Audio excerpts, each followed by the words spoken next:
Good afternoon, ladies and gentlemen. My name is Caden Kubler, and welcome into the Caden Kubler Show. This is our third ever episode here. We will be breaking down this massive Week 11 slate here in the NFL world. We've got so much to talk about. We had a tremendous Sunday night football game between the Eagles and Lions. We saw a huge AFC West matchup where the Broncos took down the Kansas City Chiefs. Is it time to panic on Mahomes and the Chiefs? We also saw a terrific game in the NFC West where after 4 interceptions from Sam Darnold, the Rams were able to pull away at the very end. We'll be breaking down all of Week 11, talking about the biggest implications for all of these teams. Thank you guys so much for joining us today, and we will start on Sunday Night Football, where the Lions and Eagles played a great game. This was a fun one to watch. This was a cold game. Philadelphia stepped up in a big time way. I was really pleased with the performance from this defense. There's been a lot of noise overall around Philadelphia, and that's just what you expect with the Eagles. You expect that with this fan base, and it's just hilarious because this team won the Super Bowl last year. They've been one of the winningest teams in football since Sirianni took over in 2021, and they've been good again this year, yet it doesn't satisfy this fan base. They're now 8-2, and people still question this offense. They question Jalen Hurts. They question Saquon Barkley. You see A.J. Brown getting upset, taking his frustrations to social media, and that's ultimately leading this Philadelphia fan base to kind of go wild when this team doesn't win in the way that they expect them to, which is pretty ironic considering they are 8-2. But I think for Philadelphia, they've unlocked what they had last year that made them so special defensively when they won the Super Bowl. And that's why I'm getting so excited about this team. If there's one thing you guys understand about me is I am overly optimistic about teams. I try and find the silver linings when it comes to certain teams, whether they're winning, whether they're losing, no matter what, I'm going to look for the silver lining and try and spin an optimistic take about it. And I've been saying it really all year long about Philadelphia, how I do believe in them, how I do believe they're getting dynasty treatment, even though they've only won 1 Super Bowl, yet they've been to 2 since 2021. Since Sirianni took over in that time period, they have the second most regular season wins. They have the second most playoff wins. And here we are again with them being with one of the best records in the NFL, so close to making another Super Bowl push. I think they're getting dynasty treatment because of the fact that the media is never going to give them credit for what they're doing. Yet if this was any other team, if this was the Indianapolis Colts, they get all the praise in the world. If this is the Los Angeles Chargers when they start 3-0, they're getting Super Bowl praise. Yet if it's the Eagles and they start 4-0, they're not going to get any credit because people don't like the way they're winning football games, which I think is super ironic. And when I look at this defense over the last 2 weeks, they made this big time move at the trade deadline to go get Jalen Phillips from Miami, and he's been a big time day one playmaker for Philadelphia. You look at these last 2 weeks on Monday Night Football in Week 10, they go up against Green Bay. They only hold them to 7 points. The offense struggles, but the defense is ultimately able to carry them. They're able to stymie a really solid Packers offense that has had some success with Jordan Love. Yes, they did have some injuries, but ultimately this is a feather in the cap for Philadelphia. You'll take that win every single day of the week and twice on Sunday. And speaking of Sunday, we saw them play on Sunday Night Football on primetime against one of the best offenses in the National Football League, with Jared Goff playing at a really high level, with obviously Amon-Ra doing his thing, Jahmyr Gibbs running the ball at a high level, and he had a really, really good performance last night. But Philadelphia was able to get stops when they needed to. They were bending, but they weren't breaking. They were getting a lot of stops on 4th down, and we see them hold Detroit to only 9 points. That's now back-to-back weeks in prime time against 2 tremendous offenses in the NFC, where Philadelphia doesn't even allow them to score more than 10 points. And I think this is a really encouraging sign, because last year, yes, Saquon did his thing and was one of the only running backs in NFL history to rush for 2,000 yards. Hurts had a massive performance in the Super Bowl. They had a plethora of weapons everywhere, and the defense was good. But the defense needs to be great if this team is going to take that Super Bowl leap again, if they're going to be able to defend their crown. And these last 2 weeks give me a lot of hope, and they give me a lot of optimism in the way that Philadelphia can play, the way that they can stop you defensively. And I think that's why this Philadelphia team is all of a sudden creeping back to this point where it's like, everyone's going to criticize them all year long. Everyone's going to doubt the way this team plays offensively. They're going to doubt Saquon. They're going to doubt Hurts, doubt Sirianni, you name it. But this team continues to win, and they're rattling off some good victories. If you go through this schedule, they beat Kansas City on the road. They had that massive comeback win against the Rams. They beat Tampa Bay on the road. They gave up a big-time comeback against Denver in the fourth quarter, or else that would be another win. They only lost by 4 points there. You beat Green Bay on the road. You beat Minnesota on the road, and you beat Detroit. Those are really good football teams, and Philadelphia just continues to win. Yet we don't like the offensive production. We don't like what A.J. Brown, Hurts, Saquon. I'm a broken record here, but that's the funniest thing when you look at Philadelphia, because that's been the conversation all year long. There's been no credit. There's been no flowers given. So I'll take that leap of faith and I will give them the proper recognition and flowers that they deserve, because boy, they are looking scary. And right now, the next step is like, when is this offense going to break through? And A.J. Brown was frustrated last week after not getting the football. There was reportedly some internal meetings that went on. He said he was going to stop going to social media about his frustrations. Obviously, bad optics when that happens. But there were some internal meetings that happened, and this was supposedly going to be behind us. Now, Sunday Night Football comes around and this dude gets 11 targets. You knew that he was going to be the focal point of the offense. They wanted to get him the ball, and they did so. They did so in a good way.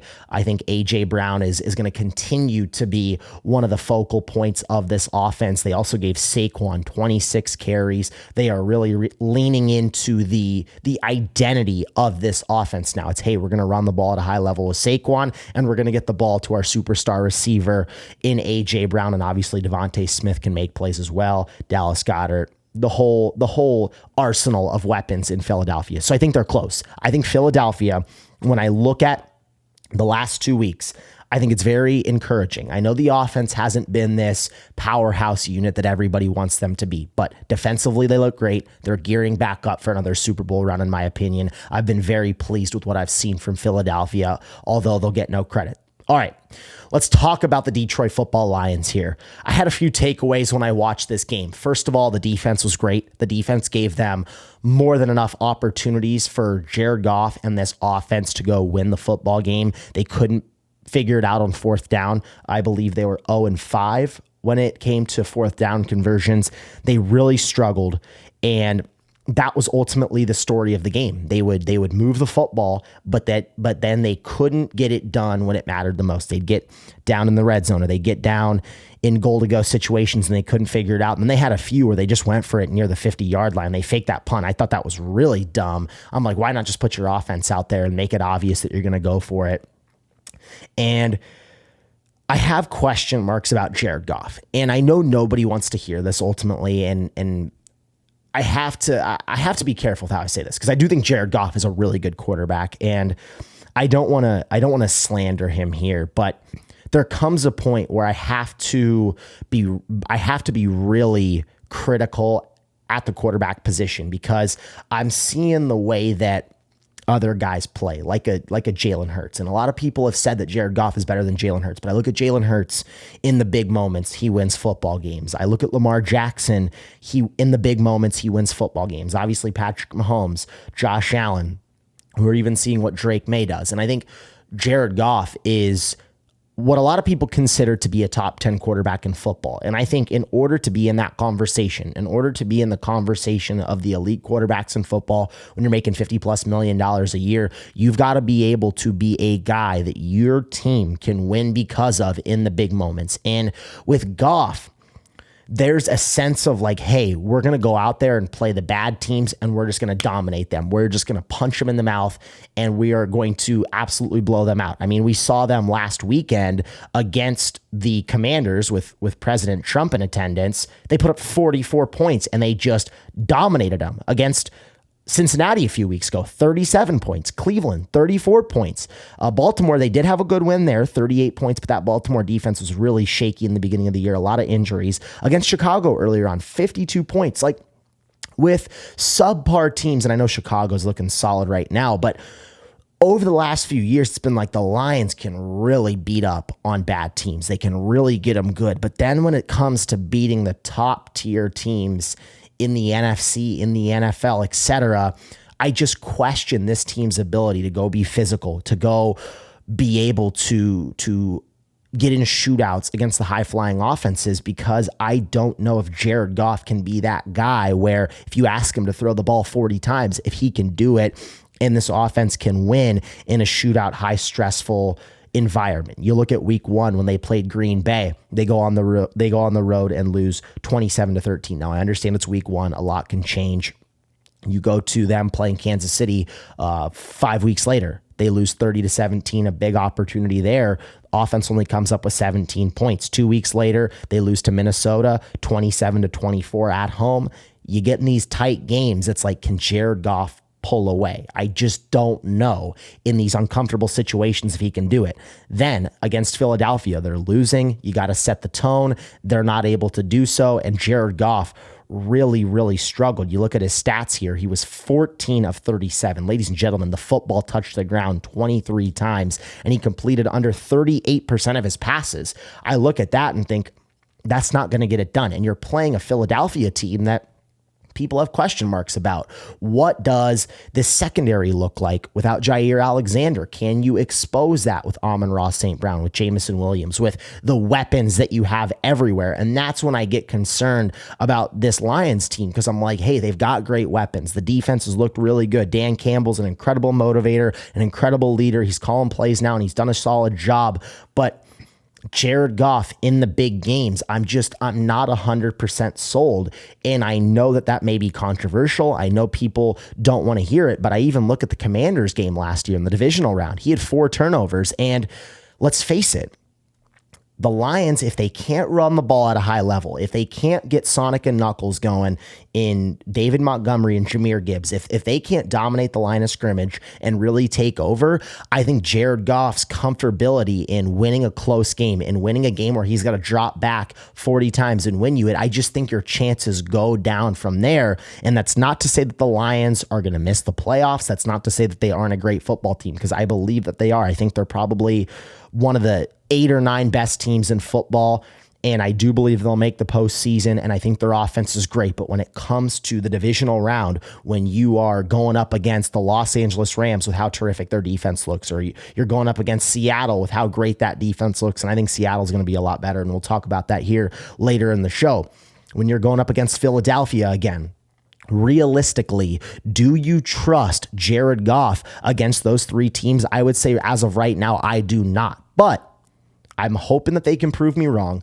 I do really enjoy watching this football team play, but I just, ladies and gentlemen, right now I question what Jared Goff can do for you in the big moments. I do question it, but I'm hoping he can prove me wrong. This Lions team, they are extremely talented, and I do think they're going to go on a run. They're going to go on a run. They're going to get into the postseason, and we'll see what happens there. So I reserve my right to change my opinion. And guess what?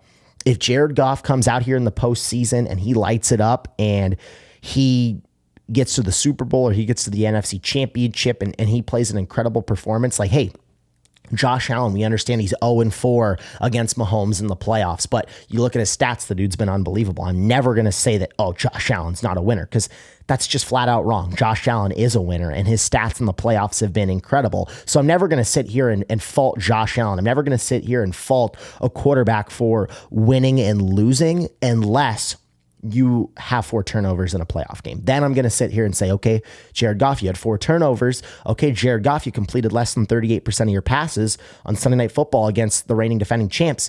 I've got to see him turn that corner in order for me to sit here and tell you guys I have full confidence. As of right now, I don't have full confidence. Now let's transition here. We saw a lot of great games in Week 11. We saw on Sunday Night Football an incredible NFC matchup. We saw another incredible NFC matchup that I would say surprised me in the beginning. And then all of a sudden I looked back and was like, oh my goodness, I'll be transparent here. I watched about the first 2.5 quarters. I'm a credentialed media member for the Phoenix Suns, and they were playing the Atlanta Hawks last night. I went down to Phoenix to watch that game, and I was watching the game on Red Zone on my phone the second half, and they're jumping back and forth, and all of a sudden they get that stop, they get the punt from the 1-yard line, and Seattle has a chance to go win this football game, even though Sam Darnold had 4 interceptions. And I was like, oh my goodness, I thought this game was completely out of reach when he just continuously would turn the football over. And all of a sudden Seattle is right there. We'll start with Seattle, and then we'll hop into the Los Angeles Rams, the team that ultimately won this game and now controls their destiny to be the number one overall seed in the NFC. We'll talk about everything for both sides here. We'll start with Seattle. I would say I'm more confident in the Seahawks now after losing to the Rams. I know that may be a stunned reaction from the audience. That may be insane to say. I genuinely believe Seattle can come away with this game with so many positives. First of all, 4 interceptions.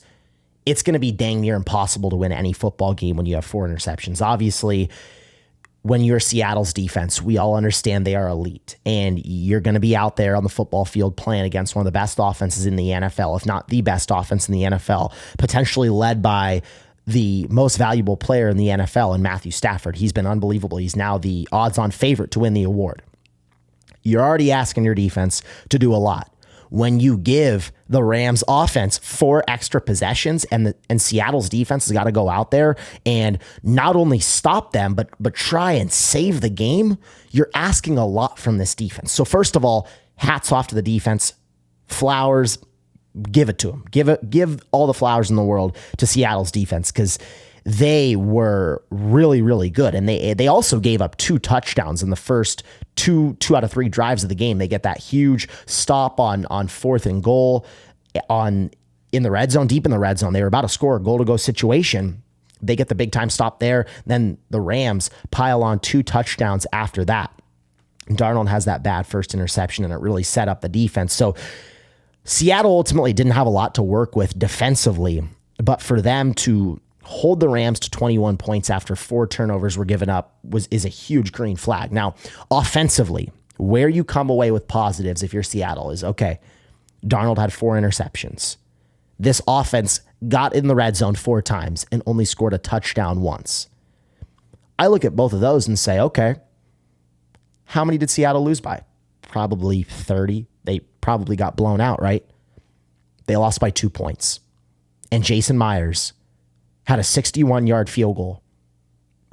That's long, but it seems like 50-yarders nowadays are free throws for NFL kickers. 61, very tough.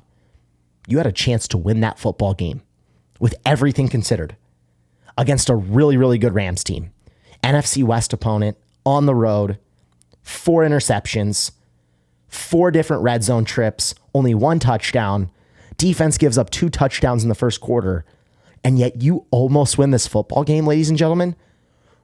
I mean, I'm sitting here saying, at first I was like, it's really going to be tough to go on the show and say, well, guys, I know I told you 3 weeks ago the only thing holding me back from going all in on Seattle was Sam Darnold. And then he comes out here and has 4 interceptions against a team they'll probably see again.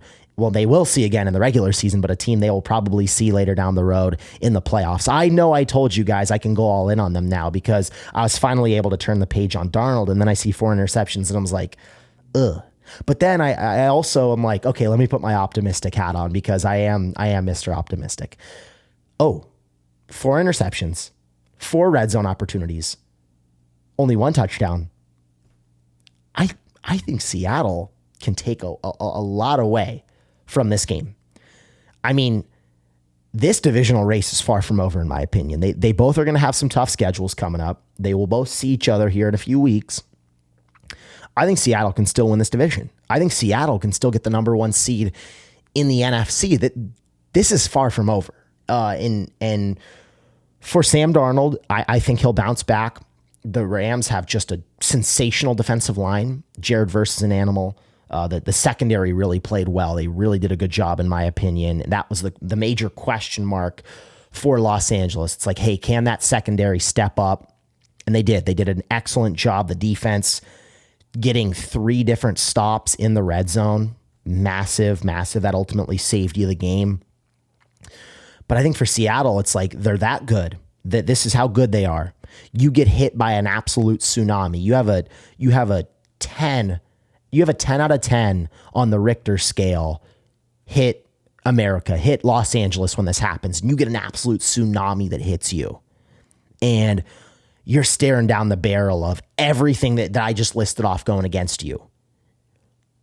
And you're sitting here saying, with a few seconds left, we've got a 61-yard field goal to not go to overtime, to not make it a one-score game, to not Chris Paul cut it to 42. No.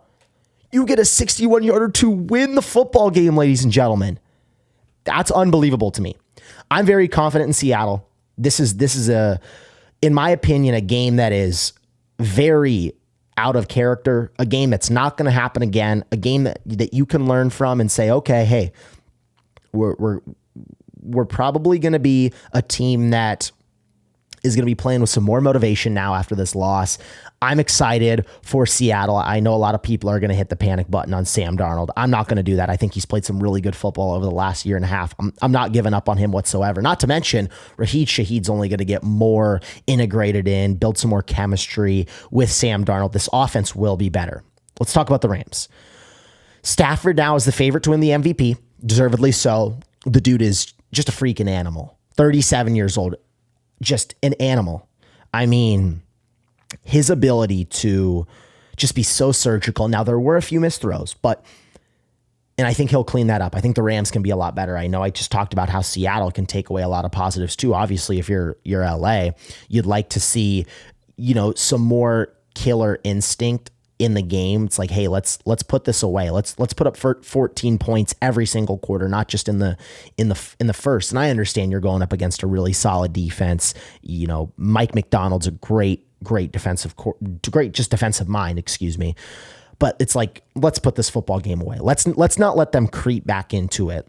And I would say the most encouraging thing is, of course, Matthew Stafford does his thing. He's the favorite to win the MVP, deservedly so. No teams have really been able to run the ball at a high level against Seattle this year, and Los Angeles did it at a really, really high level. Kyren Williams, 12 carries, 91 yards and a touchdown. He did his thing, and if you're Los Angeles, if you're going up against any team, if you run the football against them at a high level, nobody's going to be able to beat you. I'm sorry, nobody can beat this Los Angeles team. And this is what McVay wants to do. This is what McVay wants to be as a play caller, what he wants to be as an offensive mind. When he's envisioning a game plan, he's saying, hey, if I can run the football at a high level with Kyren and with Blake Corum, nobody's going to be able to beat us. When we get to that play action game, Stafford whips his head around, Puka's wide open. Devontae's wide open. You've got guys. And this was kind of like the remembrance game for Cooper Kupp back in LA. And, it was cool to see him reunite, dapping up some of his former teammates. All I could think about. And mind you, at the beginning of the year, I picked Los Angeles to make it to the Super Bowl and represent the NFC. All I could think about with a smile on my face is like, oh my goodness. They got Davante Adams for this guy. And that's not to say Cooper Kupp's bad, but it's like Davante's so good. He has been so good in this Rams offense, and he's been so fun to watch. Now, I know yesterday wasn't his best day ever. 1 catch, 1 yard, 1 touchdown. That's quite the stat line. But he leads the NFL in receiving touchdowns right now. The dude has been so good this year, and it's such a shame that the quarterback play wasn't that great for him over the last few seasons, because the dude is truly still so elite. And I knew right away, once they got rid of Kupp and got Davante, I was like, oh my gosh, this is going to be really, really bad for the NFL. Because Puka's already, a top 3 receiver behind Jefferson and Jamar Chase. I would say, I think it's very fair to put Puka there. Maybe you have a debate between him and JSN, the matchup we saw yesterday, but I think Puka is undoubtedly a top 5 receiver in football. And you add Davante, a guy who I think can still be a top 10 receiver in the NFL. I knew right away. I was like, yeah, this is good for LA. And that's what we're going to continue to see this season. I think that's what we're going to continue to see out of Stafford, this ultimate trio. But it's like, if they can run the football at a high level, if Kyren can hold on to the football and not fumble it, because he's had some big fumbles and big moments. But if he can keep the ball off the turf and run the ball at a high level, because he is a terrific running back, man, Sean McVay is like, yes, he is stoked. I can promise you that right now, because nobody, like, I already trust Stafford realistically. If they didn't have to get to the play action game, Stafford could drop back 40 times and I think he could dice up any defense. But if the Rams can run the ball and get to the play action, man, it is over for whatever team plays them. I don't care if you're Seattle's defense and you have this terrific run defense that we've seen all season long. I don't care if you're Philadelphia with this improved defensive line. I do not care, because the Rams, they look so good offensively.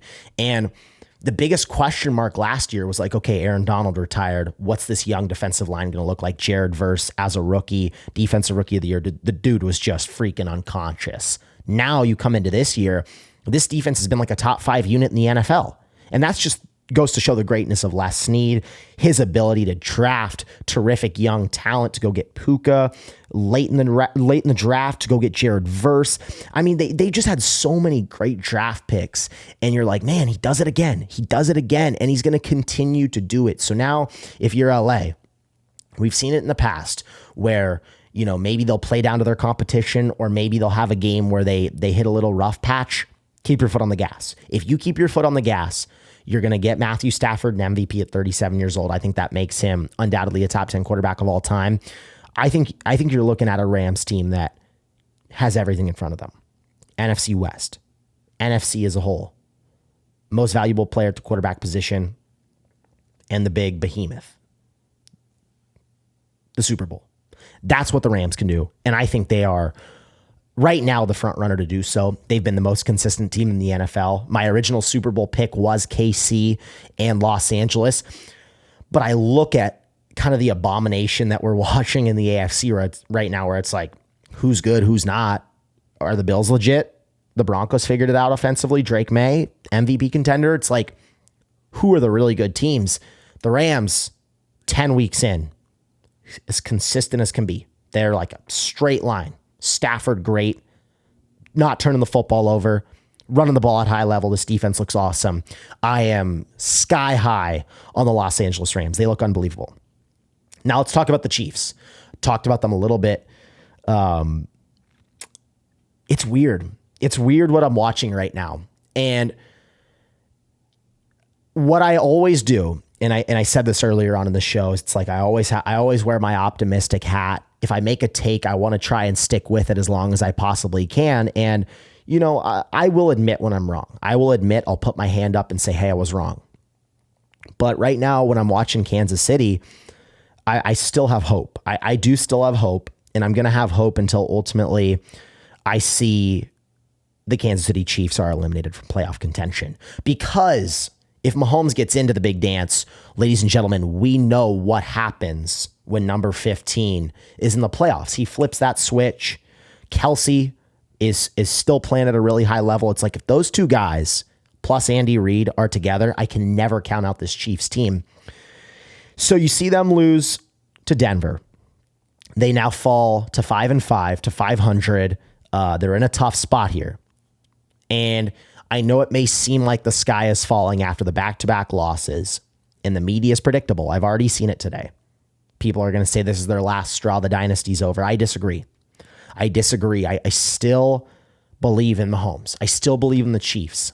You're going up against a great Denver defense that made some plays. Mahomes had that interception in the red zone. Like they made plays. They got after him. I'll give them credit. Denver's a good football team, but Kansas City was on the road and lost on a game-winning kick.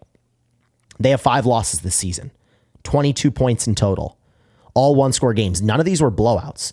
These were all very close games for Kansas City. And a few of them, you're like, man, they should have beat the Broncos last night, in my opinion. They shouldn't have choked that game against the Jaguars where they were up 14-0. Mahomes has his lowest completion percentage ever, and they lose to Buffalo. All right, what are you going to do about it? First 2 games of the season, you know, you have no Rashee Rice and an injured Xavier Worthy, and you lose to 3 points to Philadelphia, and you lose to 6 against the Los Angeles Chargers in week 1. I'm not sitting here saying that the dynasty's over, because I think right now 10 wins gets you into the playoffs. I do. I think 10 wins gets you into the playoffs. They're 5-5 right now. You can do the math at home. They've got to win 5 out of their final 7 games. Can they do that? Let's go through the schedule. This week, they get Indianapolis. Indy's coming off a bye. They've been red hot. KC is at home. The Chiefs will win this game. Now, I don't want to sit here and tell you the season's on the line, because I still think they can go 6-1 when I read you the remaining 6 games that they've got. But it's like, sorry, 5-1. But it's like, this feels like a must win. And when their backs are against the wall, chips are down. Are you taking Daniel Jones or are you taking Patrick Mahomes? Are you taking any other quarterback for that matter over number 15? I'm not. And I think you're crazy if you take anyone else. They've got to beat Indy at home. I like them to win that game. Then they've got to beat Dallas on the road. I think we can both agree they win that game. So right now, 7-5. Then they've got to beat Houston at home. A really good defense will have Stroud healthy. That's going to be a tough game in my opinion. I think they win. 8-5. I think they split against Los Angeles. I think they beat them here. Chargers are extremely banged up. They've got to win. I like them to win. 9-5. Then you play Tennessee on the road, one of the worst teams in football. I think you win. 10-5. Then you play Denver again. Short week. At home. Thursday night football. I think you win. And then you play Las Vegas on the road. I think you win that one as well. 12-5 is still in the cards for Kansas City. Now, maybe you want to say, dude, Glazer, delusional, whatever. Bring it on, please. Because I've done this whole song and dance with the Chiefs before, where it's like, okay, here we go again. Mahomes doesn't have anyone to throw the ball to. They win a Super Bowl. Mahomes got to go on the road for the first time in his playoff career. They win a Super Bowl. Oh, they're 11-0 in one-score games. Oh, they just come up short of three-peating. Like, it's a new wrinkle every single year with the Chiefs. So when they're 5-5 through this point of the season, I'm not going to sit here and say, oh, I'm going to count out Mahomes, because I didn't do it over the last 3 years and it worked out pretty well. So I'm going to say history is going to repeat itself. I'm going to bank on the fact that, hey, I've seen this before. I've seen this story play out. 3 years ago, Mahomes had nobody to throw the football to. They won the Super Bowl against Philadelphia in a shootout. Then it was Patrick Mahomes has to go on the road for the first time in his playoff career. And you know what he does? He beats Josh Allen. He beats Lamar Jackson. And then beats the 49ers in overtime. Wins his second consecutive Super Bowl.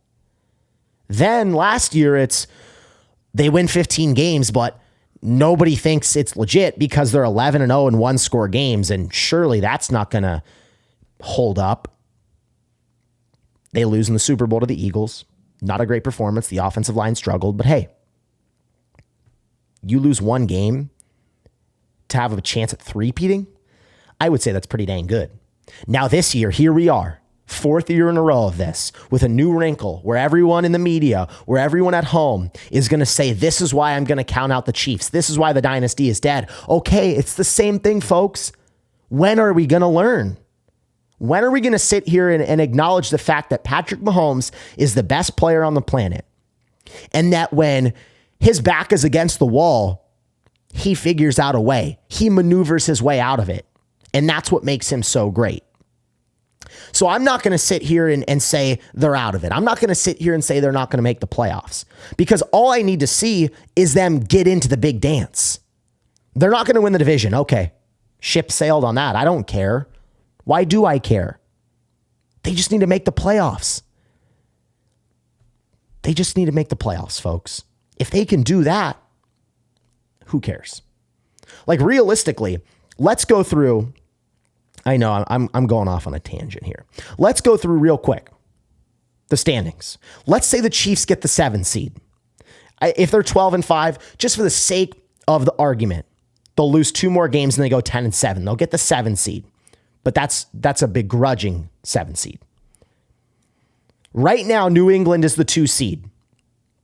If Kansas City played New England in the first round with Drake May, I can guarantee you right now, everybody in New England, they'd be clinching harder in that game. They would not be happy. Mahomes would go on the road and beat New England. I'm sorry, they would. Okay, let's say for the sake of things, Indianapolis gets the 2 seed. You're trusting Daniel Jones over Patrick Mahomes? You're out of your mind. Okay, how about Denver? They lose to Kansas City later on in the season. Maybe they lose 1 or 2 more games. They get the 2 seed. I trust the fact that Patrick Mahomes going up against a second-year quarterback will get the job done. I trust that Mahomes in the postseason will be able to get it done. Spagnuolo, his level and the way that he can rise that defense in his third time playing a team, I think that's going to bode better for the Chiefs than it will the Broncos. You don't want to see the Chiefs 3 times in a season. I can promise you that. They will figure it out and they'll be better. Okay, let's say Buffalo gets hot and they're the 2 seed. They steal back the division from the Patriots. Are you going to sit here and tell me when Josh Allen is 0-4 against Mahomes, and it took 2 weeks ago, this was 2 weeks ago, folks, his highest completion percentage ever in a game versus Mahomes' lowest completion percentage ever in a game, you're going to sit here and tell me that you're going to confidently take Josh Allen over Mahomes when he's 0-4 against him in the postseason? No, you're not. You're out of your mind. Okay, final one here. The Chargers, they get hot. They get the 2 seed. Stop it. You're out of your mind. Stop. Like, I don't know what to tell you guys right now. The AFC, it's like it doesn't matter who the 2 seed is. It doesn't matter if the Chiefs don't win the division, folks. I think they're going to be better than the 7 seed, quite frankly. I think they're going to be 12-5. But if I'm going to sit here and play the devil's advocate, fine, they're 10-7. You got me. I think they can win 5 out of their final 7 games. You're telling me they can't beat Las Vegas on the road? They can't beat Tennessee? They can't beat Dallas? Okay, that's 3 easy wins. That gets them to 8-5. That gets them to 8-5. All they have to do is win 2 more games. Can they beat Indy? They're currently a 3.5-point favorite against Indy. Can they beat Houston? Can they split against Los Angeles? And can they split against Denver? They've got to go 2-2 in those 4 games. Indy, Houston, Los Angeles, and Denver. If they go 2-2, folks, that's 10-7. Your worst nightmares in the playoffs. Your worst nightmares in the playoffs. Okay, whatever. 11-0 in 1-score games last year. 0-5 this year. Sure, it stinks, but guess what? Statistics and records or newness for Mahomes is like a new challenge. It's something that he can go and accomplish. So I feel great about the Chiefs. I feel perfectly confident about them right now. I think they will win the AFC. I think beating the Rams is going to be tough, but I'm sticking with what I said at the beginning of the season. You're getting a Rams-Chiefs Super Bowl, and you are getting the Kansas City Chiefs winning another one. Final point here. Every single year that Patrick Mahomes has been a starting quarterback in the National Football League, folks, he's never finished worse than being in the AFC Championship. I've got to go with history. I got to go with what I've seen every single year. And that is Patrick Mahomes being the best player on the planet and him getting the job done. And that's what we're going to see again this year. Okay, like I told you guys when I was talking about the Chiefs, I'm not afraid to put my hand up and say I was wrong. I'm not afraid to sit here and eat crow because that's what happens in this industry, in this world. I got to step into the batter's box, and I try and do it as seldomly as possible. I don't try and come into the batter's box with a definitive point and say, I think Bryce Young's not the Carolina Panthers franchise quarterback. I can't figure the guy out. And I'm happy that I'm wrong in a good way, where it's like, at least I said he is the Panthers franchise quarterback, and he turned out not to be. I'm happy that I'm sitting here and saying, okay, he figured it out, because I want him to be good. Like, this is what I want to put on the record 1,000,000 times over. Bryce Young is a terrific human being. The dude is so rock solid. There is not a person I'm rooting for more to turn into an absolute stud than Bryce Young. And so it's like I can come on here last week and say, I have question marks because he got outplayed by a rookie quarterback against the Saints. I think that's fair.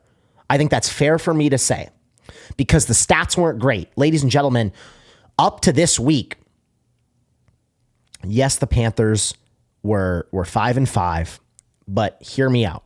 Bryce Young was not top 20 in passing yards, passing touchdowns, completion percentage, and quarterback rating. I don't know who's going to sit here and tell you, Caden, that sounds like a franchise quarterback to me. I think you're out of your mind if you're going to sit here and try and defend that. He gets outplayed by a rookie quarterback. You have an opportunity to go 6-4 to try and be neck and neck with the Buccaneers to win the division. The Bucs have won the division 4 years in a row and are the front runners right now to win it for a 5th year in a row. So I'm sitting here saying, okay, we're going up against the Saints. Let's see what happens. And they lose. And you go 5-5 and you get outplayed by Tyler Shuck, a rookie quarterback starting his 2nd game ever in the National Football League.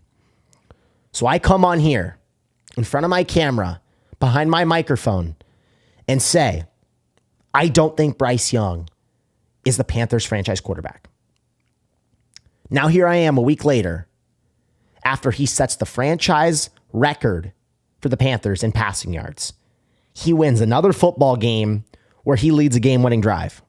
I sit here today and tell you, I'm happy. I was wrong. I'm happy. I'm happy Bryce Young is figuring it out because I can't figure him out as a player. I hope he can sustain this level of consistency because if he does, he's awesome. And the Panthers can get into the playoffs, which is nuts. They're winning games, folks. And it's a competitive NFC race right now. And I saw this stat on Twitter. Shout out Josh Norris. Bryce Young now has 12 career wins. I know it's not very glorious in Carolina. This is now year 3. He has 12 career wins. 10 have ended with 4th quarter or overtime game-winning drives. What? That's insanity. I mean, talk about the clutch gene.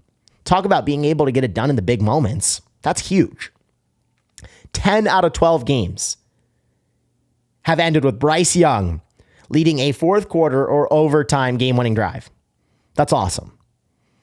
And yesterday was a 448-yard franchise record-setting game with 3 touchdowns, no picks, 31 completions, 45 attempts. What a game, Bryce Young. What a game. Panthers now move to 6-5. They've got life. This is a team that can run the ball at a high level with Rico Dowdle. He was instrumental in a lot of these wins that Carolina's had. And now Carolina's got to go on the road against a really good 49ers team on Monday Night Football. Let's see if Bryce can sustain consistency because Robert Saleh's got those guys flying around in San Fran. Let's see if Bryce can sustain that consistency because if he can, okay, I'm going to start to retract even more. And I already am. I'm already retracting what I'm saying, but I don't want to come on here and say and be like, guys, can you blame me before this week? Because this week was, of course, obviously the best game of his entire career. And so when you go from maybe playing the worst game of your entire career with an opportunity to move yourself that much closer to being the number 1 seed in the NFC South, and you get outplayed by a rookie quarterback in his 2nd ever start, how can you not see where I'm coming from? How can you not see the frustration of me who wants to see Bryce Young succeed? Who wants to see the Carolina Panthers turn it around after investing so much to go get him? I mean, guys, they picked him number 1 overall. They gave up 2 first-round picks, one of them that turned into the number 1 overall pick that was Caleb Williams, and we see what he's doing right now. So I already am like, oh my gosh, I have to know that the Panthers gave up basically Caleb Williams, DJ Moore, another first-round pick, a second-round pick for Bryce Young. So it's like, this has got to work. This has to work. And they invested $100 million into the offensive line. You went and got Dave Canales, who turned around Geno Smith, helped turn around Baker Mayfield. Surely he should help turn around Bryce Young. And this was the peak on Sunday. That's the peak. That's what you can get with Bryce and Dave Canales. So we don't have to hit the peak every single time, but can we be like 80% of that? 75%? Shoot, I'll take 60. 60 would probably be 300 yards. I'll take 50%. I'll take 50%. I'll take a 200-yard game with 2 touchdowns every single day of the week. Every single day of the week. So I was very pleased with the positive performance from Bryce Young. I don't want to be the guy that sits here and like hate watches, because I know that's like become a thing where it's like I say Bryce is going to be bad, so I want my take to be correct, so I'm going to sit here and hate watch, where it's like, Bryce Young, please be bad, please be bad. No, I'm not sitting here doing that. I promise, guys. I'm sitting here saying, you know what? Good for Bryce. There was that big time throw that he made. Tommy Tremble broke like 18 tackles, and they do a slow-mo on Bryce Young, and the dude was like just pumping his fists, and I was so excited for him. I was like, yes, Bryce. I had a big smile on my face. Yes, Bryce Young. I'm wrong. Hand up. I'm sorry, Bryce Young. I'm wrong. I stepped in the batter's box and I was off. Keep doing your thing. Keep killing it. You're a beast. Okay? You're a beast. Huge game for the Carolina Panthers. All right, let's talk about more great quarterback performances. 2 more topics before we end the show. There was never a quarterback question in San Francisco, folks. There was never one, because Brock Purdy is that dude. Brock Purdy is that guy. Brock Purdy is a difference maker.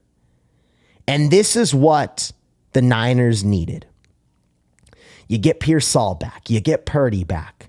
Just wait till they get Ayuk back. Things are starting to come together for this team. They're starting to come together. Brock Purdy on Sunday in a 41-point performance against the Arizona Cardinals. 19 of 26 passing, 200 yards, 3 touchdowns, no interceptions. Looked very mobile, was making big-time plays in the pocket. And first of all, credit to Mac Jones. Unbelievable job getting San Francisco to the point where they are still in the playoff race. They were 6-4 before Purdy came in, won this game, 7-4 now. Heck of a job by Mac Jones getting San Francisco in a spot where you are not only competitive, you're trying to make a run here, especially with all the injuries they have. I mean, it's unfathomable to me. To me, Kyle Shanahan's the coach of the year. There's not really a question with what San Francisco's done with the amount of injuries that they've had. I mean, it is unfathomable how many great players they've lost, yet they're still 7-4, can win the NFC West, can make the playoffs. I mean, it's unbelievable. But the conversation got a little too loud when people were sitting here telling me Brock Purdy shouldn't have been paid $50 million. Mac Jones is a better player than him. I'm sorry. No, he's not. And he's a great player. I think Mac Jones just earned himself $100 million. I think he's going to get somebody that calls him up, whether that's, I don't know, the Cardinals or maybe the Saints, and say, here, Mac Jones, we saw what Seattle did with Darnold and gave him 40-ish million, Baker 40-ish million, and the type of revival that they've had. Mac Jones, here's 30-ish to $40 million. Let's see what you can do. He made himself a lot of money, so he's got nothing to complain about. But for me, the conversation got too loud around Brock Purdy and the San Francisco 49ers. And NBC of San Francisco did a great job with this stat. I want to give credit here for them to this great stat. 49ers with and without Purdy since 2022. Without Brock, they're 10-9, barely over 500. They are averaging 2.3 touchdowns per game and a total of 20.4 points per game. Now with Brock Purdy, you are 27-15, almost a whole touchdown more per game, from 2.3 to 3.2. And the points per game go up from 20.4 to 27.7. I would say that's pretty solid. I would say that Brock Purdy is a difference maker. I would say that Brock Purdy is a guy that you can win because of. And that's what I analyze when I look at quarterbacks through the Caden Kubler quarterback philosophy lens. When I look at Jared Goff, when I talked about him at the beginning of the show, that's through the Caden Kubler quarterback philosophy lens. When I look at Trevor Lawrence, when I look at Kyler Murray, when I look at Tua Tagovailoa, are these the guys that you can win because of, or every little thing has to be perfect for them to succeed? I think Brock Purdy had an excellent performance and quieted any sort of question marks that may have been around his job security, which I think is just bogus. Absolutely bogus. Big time performance from them. And all of a sudden, San Francisco 7-4, and you look at the next 3 weeks, Carolina on Monday Night Football, they're a 7-point favorite. They'll win that football game. You go on the road against Cleveland, they'll win that football game. Tennessee at home, off the bye week, maybe get a little healthier. We'll see what Ayuk can do for you. You win that football game, you're 10-4. I think you are a playoff team with 10 wins. Now, we didn't see Seattle last year be a playoff team with 10 wins because the NFC was so brutal.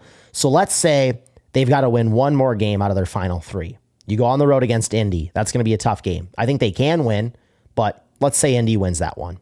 Then you play Chicago at home on Sunday Night Football. I think you win that football game. You get to 11 wins. Can you beat Seattle again? You already did it once. Can you beat them again? We'll see. I think they lose. But that's an 11-6 season. That's a playoff bid. You are in the running to be the winners of the NFC West. You've done a lot of good with how many injuries have been on this team. If Brock plays like this, if Ayuk comes back, I think they can go on a run. I think they can win playoff games. And yes, I said games.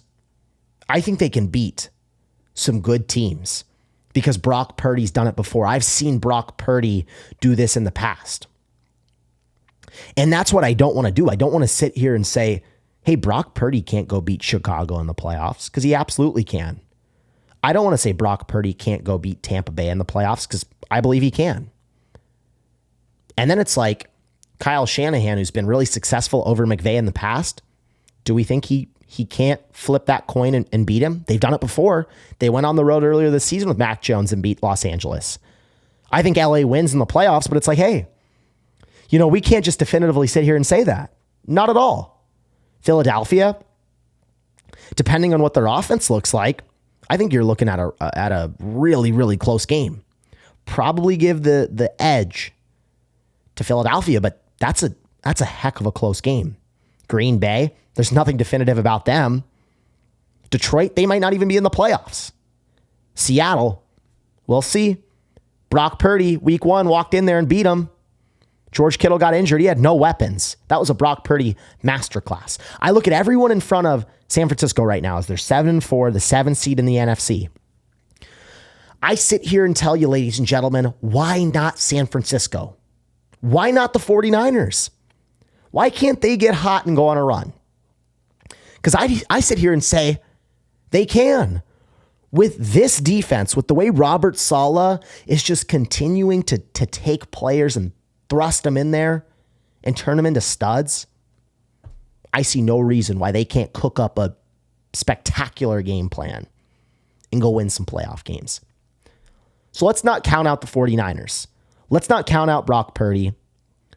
And let's sometimes take what we've seen in the past and say, hey, we're going to give this player the benefit of the doubt. Hey, we're going to give this team the benefit of the doubt. Instead of just switching whenever something is not pristine or perfect after 1 week. Let's just take a step back, take a chill pill, and enjoy what we're seeing from San Francisco. All right, final one here as we wrap up week 11. The cardiac Bears. Could anyone have predicted it? Could anyone have predicted that Chicago would be the number one team right now in the NFC North? Whoa. I mean, it's insane. They have 7 wins right now. Caleb Williams can't stop winning right now. They're at the top of the NFC North this late in the season for the first time since 2018. This was supposed to be year 1 of Ben Johnson and Caleb Williams. This was supposed to be the transition year. Can they start to figure each other out? And mind you, they're 7-3. Folks, they started 0-2. They've won 7 out of their last 8 games. Caleb Williams has a league-leading 5 game-winning drives. He's clutch. He's a winner. And this is what we're seeing now in year 1 of their eras together, but in only year 2 of the Caleb Williams era, where everyone said, oh my gosh, he's not Jaden Daniels, who gets his team to the NFC Championship. He's not CJ Stroud of 2 years ago, who had one of the best rookie seasons ever. He's not Bo Nix of last year. So surely Caleb Williams isn't a great player, right? No. You sound dumb. You do. This is why you give players time, folks. He was the number 1 overall pick for a reason. He was regarded as a generational talent for a reason. And here we are. Chicago in a great spot right now. I love the weapons they have. I love what this team can do offensively. And this is why Detroit had one of the best offenses in football over the last few years. Because of Ben Johnson. And already we're seeing what he's doing with Caleb Williams. And it's like, hey, heads up, newsflash. You've got Caleb on a rookie contract for 3 more years. Let's continue to stack this team around him. Let's go compete. Let's do more. This is just scratching the surface, in my opinion, for Caleb and the Bears. I mean, what a positive sign. I don't think anyone could have forecasted 11 weeks into the NFL season. We would be sitting here right now on Monday, November 17th, saying the Chicago Bears are the number 3 seed in the NFC as a whole, and they're at the top of the NFC North with 3 teams that made the playoffs last year. The Lions won 15 games in the regular season. The Vikings won 14 games in the regular season.